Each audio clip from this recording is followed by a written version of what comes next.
Hello students, let's see the question. A fall in the glomerular filtration rate will activate option A, juxtaglomerular cells to release renin, adrenal cortex to release aldosterone, C, adrenal medulla to release adrenaline, and option D is posterior pituitary to release vasopressin. तो अगर glomerular filtration rate में घट जाएगा, अगर थोड़ा मतलब decrease हो जाएगा, फॉल हो जाएगा, तो क्या एक्टिवेट होगा?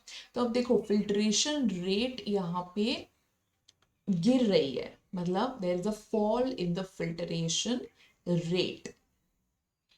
क्यों हो रही है फिल्ट्रेशन रेट में क्यों घट रहा है फिल्ट्रेशन रेट? क्योंकि मे बी ब्लड प्रेशर घट गया हो इस वजह से। तो हमें देखना है कि अगर जब ऐसी कंडीशन होती है, यानी कि ग्लोमेरुलर ब्लड प्रेशर लो हो जाता है या फिर ग्लोमेरुलर फिल्ट्रेशन रेट कम हो जाता है, तो कौन सा मैकेनिज्म एक्टिवेट हो जाता है?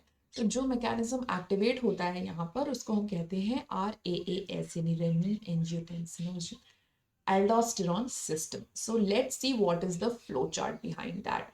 तो यहाँ पे हम देख लेते हैं कि देखो जब भी GFR यानी ग्लोमेरुलर फिल्ट्रेशन रेट या फिर ग्लोमेरुलर फिल्ट्रेशन का जो ये प्रेशर है वो कम हो जाता है, तो क्या होता है? RAAS सिस्टम एक्टिवेट हो जाता है। अब इसमें क्या होगा, जो एंजियोटेंसिनोजन हमारे लिवर में प्रेजेंट है, जाइमोजन है वो यानी इनएक्टिव है, जक्स्टाग्लोमेरुलर सेल्स रिलीज करेंगी रेनिन को और वो एंजियोटेंसिन 1 में कन्वर्ट कर देंगी, फिर वो कन्वर्ट होगा एंजियोटेंसिन 2 में। ऐसे कर करके हमें देखना है कि लास्ट में क्या हो रहा है। फिर एड्रीनल कॉर्टेक्स, फिर एल्डोस्टेरॉन। तो सबसे पहला यहाँ क्या हुआ, जैसे ही GFR में घटाव हुआ है, क्या रिलीज हुआ है? रेनिन का रिलीज हुआ है। ठीक है, रेनिन का रिलीज सबसे पहले हुआ है ना। हाँ, एल्डोस्टेरॉन भी आया है लेकिन थोड़ा बाद में, है ना।